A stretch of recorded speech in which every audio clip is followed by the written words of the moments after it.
बिहार विधानसभा चुनावों की चर्चा में आप सभी का स्वागत है और मैं लगातार सभी 243 विधानसभा सीटों की बात कर रहा हूं। 9 लोकसभा में आने वाली विधानसभा सीटों की मैंने चर्चा की। अब 10वीं लोकसभा में जो विधानसभा सीटें हैं, जहानाबाद लोकसभा में, उसकी बात कर रहा हूं। जहानाबाद सुनते ही आपके मन में क्या आता है? जहानाबाद मतलब बिहार की नरसंहार की जमीन। जहानाबाद मतलब वामपंथी कम्युनिस्ट पार्टियों के नरसंहार की जमीन। जहानाबाद मतलब सवर्ण और दूसरे लोगों के जातीय संघर्ष की जमीन। और जहानाबाद लोकसभा एक समय तक सीपीआई का गढ़ हुआ करती थी, communist party of India. CPI के रामाश्रय प्रसाद सिंह यहां से 4 बार सांसद चुने गए थे और 1998 में राजद और जनता दल यूनाइटेड, यानी 1998 से जब शुरुआत हुई तो जनता दल और राजद के भी राजद और जनता दल यूनाइटेड के प्रत्याशी जीतते रहे। 2014 में जब गठजोड़ हुआ तो आरएलएसपी के अरुण कुमार यहीं से सांसद बने और 2019 में यह सीट फिर से जेडीयू के खाते में चली गई, जनता दल यूनाइटेड के खाते में, तो चंद्रेश्वर प्रसाद यहां से सांसद बन गए। जहानाबाद लोकसभा में विधानसभा 6 आती है। अरवल, कुर्था, जहानाबाद, घोसी, मखदूमपुर सुरक्षित और अतरी। सबसे पहले बात कर लेते हैं अरवल विधानसभा सीट की। और अरवल से अभी राष्ट्रीय जनता दल के रविंद्र सिंह विधायक हैं। 2015 में राष्ट्रीय जनता दल के रविंद्र सिंह को 55,295 मत मिले थे। उनके सामने भाजपा के चितरंजन कुमार को सिर्फ 37,485 मत मिले थे। 2010 में हालांकि यही चितरंजन कुमार सीपीआई एमएल लिबरेशन के महानंद प्रसाद को हराने में सफल रहे थे। 2010 में भाजपा ने सीपीआई एमएल लिबरेशन के महानंद प्रसाद को हराया था। यह भी ज्यादातर आबादी यहां भी रहती है गांव में 85% से ज्यादा, और अनुसूचित जाति के लोग यहां भी 21% से ज्यादा हैं। करीब 53% मतदान हुआ था 2015 में। लेकिन जहानाबाद लोकसभा, जब हम कहते हैं जहानाबाद, नाम आते ही याद आता है नरसंहार का, ये अरवल भी उसी का शिकार रही। और मैंने जो बताया कि माले जहां मजबूत दिखती है, यानी वहां नक्सली, वहां इस तरह की हिंसा, उसकी जमीन पहले से रही है। और अब ये सीट भारतीय जनता पार्टी के खाते में आई है जदयू, भाजपा, हम और मुकेश सहनी की वीआईपी वाले गठजोड़ में। दूसरा जो महागठबंधन है, राष्ट्रीय जनता दल, कांग्रेस और लेफ्ट पार्टियां। लेफ्ट मतलब CPI, CPM, CPI ML liberation. CPI ML liberation की यहां ताकत अच्छी रही है, तो उन्हीं महानंद प्रसाद को, जो हारे थे 2010 में भारतीय जनता पार्टी से, दूसरे नंबर पर रहे थे, उनको टिकट दे दिया है माले में। भाजपा ने यहां से नया प्रत्याशी उतारा है दीपक शर्मा को। और ये विधानसभा, जिसको अगर हम कहें कि इस जमीन के लिहाज से देखें तो माले का मजबूत एक कब्जा रहा है, यहां अच्छी स्थिति रही है। राजद, कांग्रेस और माले मिलाकर यहां अच्छी स्थिति में है। लेकिन चूंकि ये प्रतिक्रिया वाली जमीन है और उस वजह से भारतीय जनता पार्टी के दीपक शर्मा को लाभ मिल सकता है। और अब बात कुर्था सीट की। कुर्था विधानसभा ऐसी सीट है कि यहां भारतीय जनता पार्टी को उनकी दाल गलती नहीं है, गैर भाजपा दलों का ही कब्जा रहा है। हालांकि यहां से 2 बार जनता दल यूनाइटेड के सत्यदेव सिंह जीतते रहे हैं। 2010 में भाजपा और जदयू का गठबंधन था, 2015 में जदयू और राजद का गठबंधन था। अब अगर इस सीट की बात करें तो कौन तय करता है? यादव, कोयरी और भूमिहार जाति के मतदाता। कुर्था विधानसभा पहले जहानाबाद जिले में थी, अब ये अरवल जिले में है, अगर इसकी हम बात करते हैं। और 2015 के चुनाव की बात करें तो आमने सामने लड़े थे जदयू के सत्यदेव सिंह, जो विधायक बने, और आरएलएसपी के अशोक कुमार वर्मा। लेकिन अब प्रत्याशी सत्यदेव सिंह तो हैं विधायक के तौर पर, चूंकि जदयू के कोटे में गई है। राजद से बागी वर्मा लड़ रहे हैं और लोक जनशक्ति से मुनेश्वर पाठक। हालांकि इस सीट पर जनता दल यूनाइटेड की स्थिति बेहतर दिख रही है। और अब जहानाबाद विधानसभा सीट की बात, इस लोकसभा की जो जहानाबाद विधानसभा है, यहां राष्ट्रीय जनता दल मजबूत स्थिति में, चुनाव में राष्ट्रीय जनता दल जीते, चूंकि राष्ट्रीय जनता दल और जदयू एक साथ थे। लेकिन इसी सीट पर 2018 में उपचुनाव हुआ। जब उपचुनाव हुआ तो भारतीय जनता पार्टी को उम्मीद थी, लेकिन वो उम्मीद सफल नहीं हुई। राष्ट्रीय जनता दल के सुदय कुमार यादव वो विधायक बन गए। 76,000 मत मिले थे उनको, और जनता दल यूनाइटेड के उम्मीदवार को अभिराम शर्मा को 46,000 के करीब। ये सीट अभी जनता दल यूनाइटेड के ही खाते में आई है। और जो कृष्णनंदन प्रसाद वर्मा, जो जनता दल यूनाइटेड के नेता हैं और घोसी से लड़के पिछली बार हार गए थे, वो कृष्णनंदन प्रसाद वर्मा अब यहां से जनता दल यूनाइटेड के टिकट पर अपनी किस्मत आजमा रहे हैं। राष्ट्रीय जनता दल से विधायक सुदय यादव हैं। लोक जनशक्ति ने ट्विस्ट करने के लिए इंदू देवी कश्यप को मैदान में उतार दिया। इसके अलावा रालोसपा बसपा वाला जो ओवैसी वाला गठजोड़ है उसका भी प्रत्याशी होगा, और पप्पू यादव की भी पार्टी का होगा। लेकिन वो कितना असर डालेंगे ये बहुत ज्यादा नहीं दिख रहा है। यहां स्थिति राष्ट्रीय जनता दल की मजबूत दिख रही है, उनका प्रत्याशी जीतता हुआ दिख रहा है। और चूंकि एक यहां भूमिहार मतदाता बहुत ज्यादा हैं, उनकी एक ताकत दिखती है, तो ये भी एक प्रतिक्रिया वाली सीट है। घोसी विधानसभा, घोसी विधानसभा से सबसे ज्यादा 8 बार विधायक रहे हैं जगदीश शर्मा। अब आपको मैंने बताया था ना, और ये बड़ा दुर्भाग्य है, जेपी के चेले लालू, जेपी के चेले नीतीश, जेपी के चेले सुशील मोदी।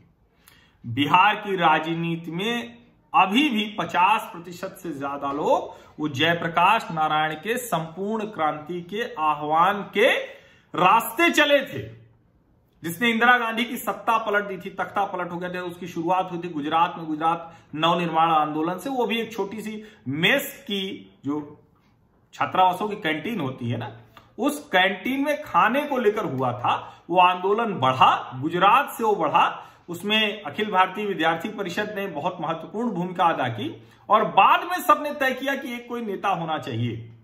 और जब वो बाद में सबने तय किया कि कोई नेता होना चाहिए, और जब उन नेता की खोज की गई तो जयप्रकाश नारायण पर सहमति बनी। जयप्रकाश नारायण ने पहले तो तैयार नहीं थे, बाद में सबको लेकर वो आगे बढ़े और इंदिरा गांधी का तख्ता पलटने में उनको कामयाबी मिली थी। जो सिंहासन खाली करो की जनता आती है, रामलीला मैदान का वो बहुत चर्चित वो लाइनें। अब जब हम ये सब कह रहे हैं तो इस सीट पर क्या स्थिति थी, ये मैंने जानबूझ के इतनी भूमिका दी। ये जो जगदीश शर्मा हैं, ये भी जेपी आंदोलन के रास्ते आए थे। पहली बार विधायक बने 1977 में।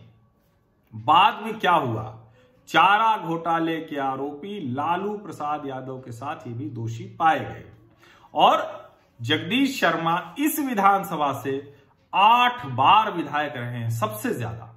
यानी बिहार ने क्या, कैसे जनप्रतिनिधि चुने, किस तरह के लोगों को चुना, भ्रष्टाचारी, अपराधी, कुकर्मी, दुष्चरित्र, ऐसे लोगों को कैसे आप चुन सकते हैं। लेकिन ये 8 बार विधायक रहे, और अभी ट्विस्ट आगे बाकी है। ये जीते ही जीते इनके बेटे राहुल कुमार वो 2010 में विधायक चुने गए। अब ये कहा जा सकता है, और मुझे लगता है कि ठीक है, इतना सबको ये एक लाभ मिलना चाहिए कि जरूरी नहीं है कि पिता के सुकर्मों या दुष्कर्मों का असर बेटे बेटी पर डाला जाए। हालांकि ये होता ही है, वही जमीन है जो आगे बढ़ाते हैं। 2010 में राहुल विधायक बने थे, और 2010 में जब वो विधायक बने थे, उसके बाद 2015 का चुनाव हुआ तो जनता दल यूनाइटेड ने यहां से कृष्णनंदन प्रसाद वर्मा को टिकट दे दिया। राहुल कुमार आरएलएसपी के टिकट पर लड़े, राष्ट्रीय लोक समता पार्टी, और हार गए वो। जब ये लड़े तो अभी उसके बाद इस चुनाव में राहुल को टिकट किसने दिया है, जनता दल यूनाइटेड के खाते में आई, और जनता दल यूनाइटेड ने उन्हीं जगदीश शर्मा के बेटे राहुल कुमार को टिकट दे दिया है। यह भी ऐसी विधानसभा जिसमें ज्यादातर ग्रामीण इलाका है, ग्रामीण क्षेत्र है। जनता दल यूनाइटेड के राहुल कुमार, और माले से यहां रामबली यादव। ये मैंने जो बताया कि ये पूरी की पूरी जहानाबाद लोकसभा जो है, इसकी हर विधानसभा सीट पर माले का प्रभाव बहुत ज्यादा है। नक्सलियों का गढ़ हुआ करता था एक समय में, और हर दूसरे चौथे यहां नरसंहार की भी खबरें खूब आती थी, खूब जातीय संघर्ष हुआ करता था। तो अब कुल मिला के राहुल कुमार और रामबली लड़ेंगे और उनके सामने राकेश कुमार सिंह लोक जनशक्ति के, वो जिसको एक्स फैक्टर मैं कह रहा हूं, उसके तौर पर यहां दिखेंगे। और अब बात मखदूमपुर सुरक्षित विधानसभा की। इस लोकसभा की विधानसभा सुरक्षित है। यहां से राष्ट्रीय जनता दल के सूबेदार दास अभी विधायक हैं, और हराया किसको था? जीतन राम मांझी को 2015 में। वो जीतन राम मांझी जो हम हिंदुस्तानी अवाम मोर्चा सेक्युलर उसके नेता हैं, और जीतन राम मांझी मुख्यमंत्री भी रहे। जीतन राम मांझी नीतीश जी के नजदीकी रहे, फिर लालू जी के साथ चले गए, फिर गठजोड़ तोड़कर चले आए नीतीश जी के साथ। अब जनता दल यूनाइटेड, भाजपा, मांझी और मुकेश सहनी, इनका गठजोड़ है। अब ये कहें कि अगर इस सीट की बात करें तो पूर्व मुख्यमंत्री जीतन राम मांझी, पूर्व मंत्री सुखदेव प्रसाद वर्मा, पूर्व मंत्री स्वर्गीय रामाश्रय प्रसाद सिंह, पूर्व मंत्री रामजतन सिन्हा और पूर्व मंत्री बागी वर्मा, इतने लोग हैं। तो इस सीट से जीते तो आप मंत्री और मुख्यमंत्री भी बन सकते हैं। तो ये एक बहुत बड़ा लोभ होता है, क्योंकि आदमी क्यों राजनीति में आता है? जनप्रतिनिधि बनना है, विधायक सांसद बनना है। विधायक सांसद क्यों बनना है? मंत्री बनना है, मंत्री बनना है, मुख्यमंत्री बनना है। तो ये और ये 91% ग्रामीण विधानसभा है। अनुसूचित जाति के लोग बहुत ज्यादा हैं, उनकी तादाद बहुत ज्यादा है। और ओवरऑल अगर हम कहें तो अनुसूचित जाति के अलावा अगर जो जातियां हैं, क्योंकि ये तो सुरक्षित विधानसभा है ही, तो उनके तो प्रत्याशी सब होंगे उस जाति समूह के। तो यादव, कुर्मी, मुस्लिम और कुशवाहा, ये अच्छी खासी संख्या में है। राष्ट्रीय जनता दल से सतीश दास, हमसे जो जनता दल यूनाइटेड और भाजपा की ताकत होगी। अब भाजपा कितनी ताकत मिलेगी उसमें संदेह है, क्योंकि देवेंद्र मांझी यहां से लड़े हो, जीतन राम मांझी के दामाद हैं। तो ऐसा नहीं है हर जगह जैसे ही कोई छोटा नेता हो, जैसे रामविलास पासवान जी की पार्टी में उनके भाई, उनके बेटे, जाने कौन कौन सब है। ऐसे लालू जी की पार्टी में सब हो जाते हैं जितने लोग रहते हैं, ऐसे मुलायम सिंह की पार्टी में सब हो जाते हैं जितने लोग हैं, तो घर भर पूरा हो जाता है। तो जीतन राम मांझी के दामाद देवेंद्र मांझी यहां से लड़ेंगे। लोक जनशक्ति से श्रीमती रानी कुमारी और बसपा से व्यास मुनि दास। यहां राष्ट्रीय जनता दल के प्रत्याशी की स्थिति ज्यादा बेहतर दिख रही है, यानी राष्ट्रीय जनता दल का विधायक बनता हुआ दिख रहा है। अतरी विधानसभा, यह भी राष्ट्रीय जनता दल की बहुत मजबूत सीट है। हालांकि इस सीट पर 2010 में भाजपा और जदयू ने मिलकर कमाल किया था। कृष्ण नंदन यादव वो चुनाव जीत गए थे। 2015 के चुनाव में आरजेडी के हिस्से में यह सीट आई और तब जनता दल यूनाइटेड उसके साथ थी।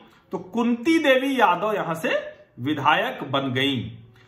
कुंती देवी को 60,687 मत मिले थे और उनके सामने लोक जनशक्ति पार्टी के अरविंद कुमार सिंह को 46,870 मत मिल पाए थे। लेकिन तब लोक जनशक्ति को भारतीय जनता पार्टी का साथ था अधिकृत तौर पर। अब क्या अनधिकृत तौर से अरविंद कुमार सिंह भाजपा के मतों को ले पाएंगे? क्योंकि यहां भाजपा का प्रत्याशी नहीं, यहां प्रत्याशी है जनता दल यूनाइटेड का। लोक जनशक्ति ने फिर से अरविंद कुमार सिंह को टिकट दिया है, जनता दल यूनाइटेड के कोटे में है, और उन्होंने उतार दिया है विधान परिषद सदस्य मनोरमा देवी को। और राष्ट्रीय जनता दल के टिकट पर कुंती देवी विधायक के बेटे अजय देव यादव। नया चेहरा है, लेकिन पारिवारिक चेहरा है, वंशवादी है, लेकिन ठीक है, इसको हम बहुत नकार नहीं सकते। जो लोग कहते हैं ना भाई डॉक्टर का बेटा इंजीनियर, डॉक्टर का बेटा डॉक्टर, इंजीनियर का बेटा इंजीनियर, सब कोई बनते ही हैं। फौज में कई कई पीढ़ी में लोग रहते हैं, इसमें कोई बुराई नहीं। बस ये है कि वो अपनी योग्यता के बल पर आए। और अगर इस सीट पर कहें तो इस सीट पर भी राष्ट्रीय जनता दल का विधायक बनता दिख रहा है। कुंती देवी के बाद उनका बेटा भी मजबूत स्थिति में है। यहां मुझे लगता है कि जो मुकाबला होगा वो राष्ट्रीय जनता दल और लोक जनशक्ति के बीच में हो सकता है। हालांकि जो मैंने कहा कि अधिकृत तौर पर पिछली बार लड़े थे, अनधिकृत तौर पर भाजपा कितनी मदद कर पाएगी, उसके कार्यकर्ता कितना आ जाएंगे चिराग पासवान की पार्टी के साथ, ये बहुत बड़ा प्रश्न है। तो ये इसी तरह से दूसरी जो बची हुई विधानसभा सीटें हैं उनकी भी चर्चा मैं लगातार करता रहूंगा। आपके मन में कुछ है, आप बिहार की उसी विधानसभा से हैं, जिनकी मैं बातें कर चुका हूं उनको भी छोड़ दीजिए। आगे की जो लोकसभा विधानसभा सीटें हैं उनके बारे में आप कुछ बताना चाहते हैं तो मुझे आप व्हाट्सएप कर सकते हैं, जो डिस्क्रिप्शन में नंबर है। और जरूरी नहीं कि मैं उसका कुछ जवाब दूं, लेकिन निश्चित तौर पर आपकी जो जानकारी होगी उसका मैं उपयोग करूंगा और उससे दूसरे लोगों को भी कुछ दृष्टिकोण मिले, ये कोशिश मेरी रहेगी। बहुत बहुत धन्यवाद आप सभी लोगों को।